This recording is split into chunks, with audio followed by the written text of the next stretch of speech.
Good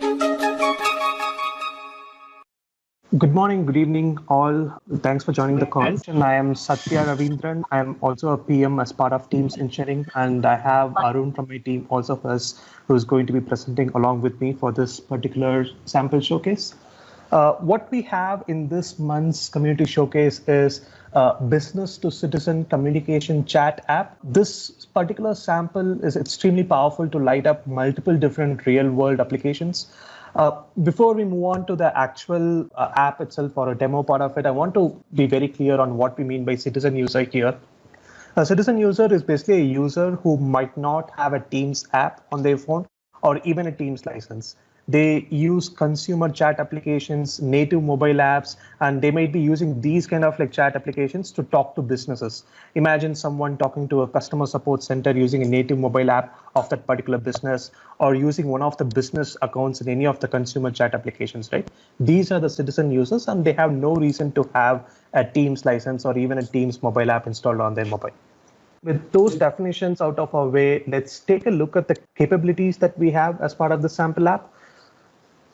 Using this app, you can develop a bot that is accessible over a web interface and a Teams interface. Think of a bot as this one central circle.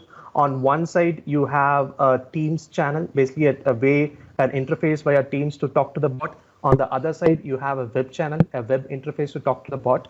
It uses Microsoft Bot Framework to establish a real-time chat between a citizen user who has no Teams license and a business licensed user who uses Teams.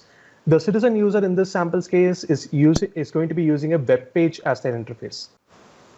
The sample shows the use of Graph APIs to quickly create meetings and share meeting join information with both parties.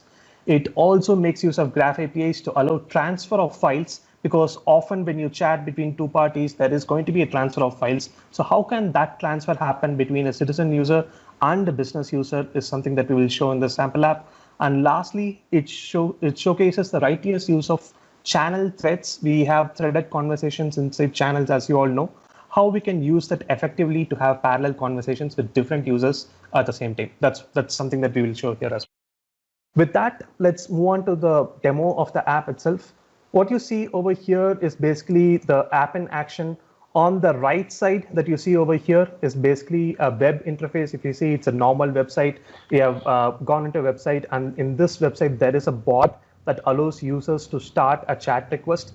And in this case, this particular user raises a chat request with entering their name, the information related to their phone number, their email ID, and a preliminary request, a query that they want to get addressed. Now, this is a citizen user. They don't have Teams, so they are using a normal website.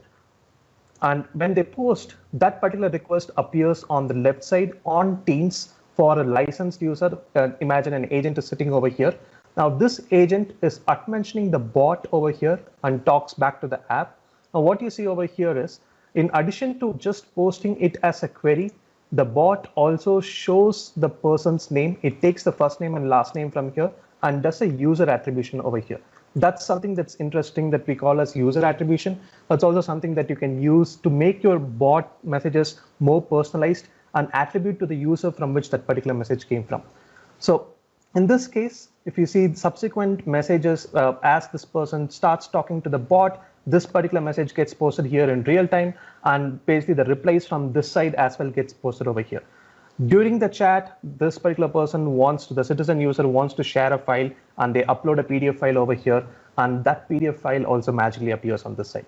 And the business user, the agent, can actually open the PDF file directly, which is stored on SharePoint, and answer on top of it by mentioning the bot again. So essentially what you see is actually a live chat that's happening between someone who is using a web browser, a bot on a browser, and someone who is using a Teams as an interface. Now, chat is good. It's good to have real-time chat. But imagine you want to escalate it into a call. In this case, they have identified a problem. They have verified that problem using file sharing and all of that. Now they want to have a quick resolution by getting on an actual call.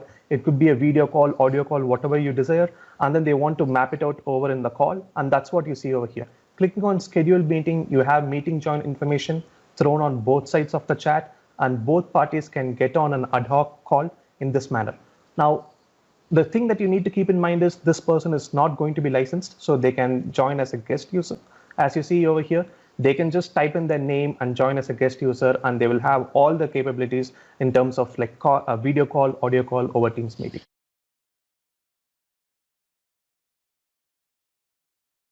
In addition to that, this is not just on web client. I'll show a mobile client as well over here. What this app also does is all the files that you share over here is neatly organized in the files tab. If you see over here in this particular screenshot, you'll be able to see for this particular chat session, a folder is created, and within that folder, all the files shared by this user is neatly organized. So it also uses file APIs to test this, and that's also an interesting thing. And it's not applicable just for a desktop or web client. You can actually access the browser via mobile clients as well, and the interface and the user experience remains the same. Users can talk to the agents on the team side, and they'll be able to get real-time chat information from both sides. This is something that shows the mobile usage of this. And the last part that I wanted to talk about in this particular sample is we have made use of channels over here to post new requests. So each request that gets created by this person over here gets created as a new channel thread on this side. So you can have multiple conversations in parallel. Imagine there's a customer 1 with a problem, customer 2 with another problem, and customer 3 with a problem. All of this gets created as different channel threads. And by mentioning the bot as a reply to that particular thread, the app intelligently understands that they are speaking to this particular customer, not another customer, and routes the replies to the right window over here. So customer 2 gets a reply for the message that's written in customer 2 side, and so on. So the app intelligently understands which conversation it is, and then routes the reply messages to the right person on the other side. Now, what you see over here is basically a construct, a framework, and that's what a sample app is, right? It's essentially a building block using which you can essentially light up multiple scenarios across different industries. Think of this in a finance and banking industry. The business end, the person who is on the team side could be a banking relationship manager, whereas on the customer end could be a banking customer who is on the bank's website and talking to a bot and asked to be connected to an agent. In a healthcare side, this could be a doctor on the team side who is doing a virtual consult for a patient who is on the hospital website or hospital mobile app. In a retail way, you can have a customer who is shopping on a website on the retail customer's website, and then they have a query, they want to get connected to a shopping assistant, an associate, and they can create a request on the bot, and they can get connected with the assistant right over who is working on Teams. The same goes for other industries as well. What you saw here is basically a basic framework, but by simple customization and extending, it is applicable across multiple scenarios in different industries. And just to highlight that point over here, right? What you saw is basically a citizen user on this side, an agent on this side, and we used one outreach channel, the website channel that you saw over here, and we used the communication methods, all of this that you see over here. Now, in addition to that, based on your own requirements, basically, if you are designing it or you're extending it for a particular customer, you can have the channels in which the customer is already present. If they are already present in different consumer channels, you can have this work in other channels as well, not just in web chat.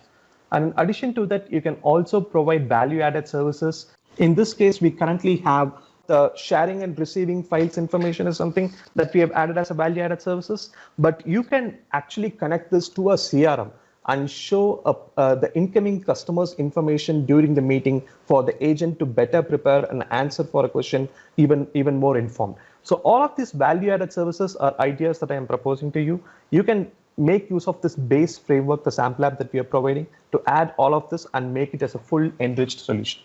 Now, with that, I would want to hand over this to Arun to talk about some of the more technical aspects of the solution. Hey, hi all. As I said, we used to complete this sample conversation ID to identify the channel threads. So based on the conversation ID, we are giving a replies to that particular message. So for that, we have not used any graph API for that. So we used a bot.conversation ID in that channel thread. and we stored that information into Cosmos DB, and based on that, we are trying to replay that. So that's the first one we used as part of the sample. For creating a new folder or creating a files, we used this folder graph API with the delegated permission. At this moment, everything I worked on my sample are delegated permissions because we are just demonstrating for one user account. So to create any file and to update the same file, so we use this create new folder in a drive and graph API. So with this help, we are able to create or we can update also the file in the same folder based on that work. So based on the conversation ID, I created one folder. Inside that folder, I pasted all the files and all. And the last one is create event file, which we already explained in my last sample as part of meeting extensibility channel. So using create online event meeting, you can create a online graph API meeting and both the parties can join the call and they can talk and they can resolve that issue. So these are the technical, these are the important graph API things which we used as part of the sample. Yeah, we just want to showcase. Yeah, that's it. Satya. Thank you. So in addition to the channel that we had shown, in addition to the web chat, the Microsoft Bot Framework can also be extended to work in other channels that's available in this documentation, which is provided in the GitHub sample as well. So feel free to take a look at this, take a look at all the samples and see if your customer or if the person that you're building this for has presence in other channels. You can also extend it to other channels. Over to you, Jim. Great. Awesome. Thank you, Satya and Arun. Really appreciate it.